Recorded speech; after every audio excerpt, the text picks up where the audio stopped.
السلام علیکم ورحمۃ اللہ وبرکاتہ۔ دورہ گرامر علم النحو قسط نمبر 17، اس کی جز نمبر 2۔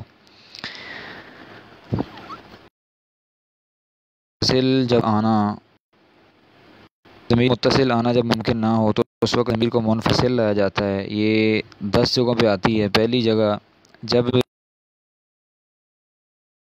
وَقَضَىٰ رَبُّكَ أَلَّا تَعْبُدُوا إِلَّا إِيَّاهُ، اب ایاہو کی جو ضمیر ہے یہ اللہ کے بعد محصور ہو چکے، اس لیے اس کو منفصل لانا لازم ہوا۔ اور عربی جو شعراء اور خطباء ہیں ان میں سے فرزد کا قول ہے کہ انا الزائد الحامی الذمار وانما يدافع عن احسابهم انا او مثلی۔ اصل میں یہ تھا کہ ان احسابهم الا انا او مثلی، الا کے بعد یہ محصور ہوئی جو الا معذوف ہے۔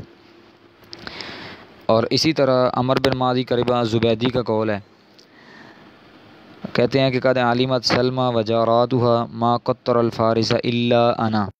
اب یہاں پہ جو الا کے بعد انا آیا نا، اس کو منفصل لانا ضروری تھا کیونکہ یہ متصل نہیں آ سکتا، اس کی وجہ ہے کہ یہ معصور ہے۔ دوسری صورت یہ ہے کہ یہ ضمیر مرفوع ہو سے جو کہ منصوب بھی کی طرف مضاف ہو، جس طرح ہم کہتے ہیں کہ عجبت من ضربک ہوا۔ اور شاعر کا قول ہے بنصرکم نصرکم فائزین اذا بکم استلامکم فشلا۔ تیسری صورت ہے ان یکون العامل ضمیر مضمرا، یہ کہ ضمیر کا عامل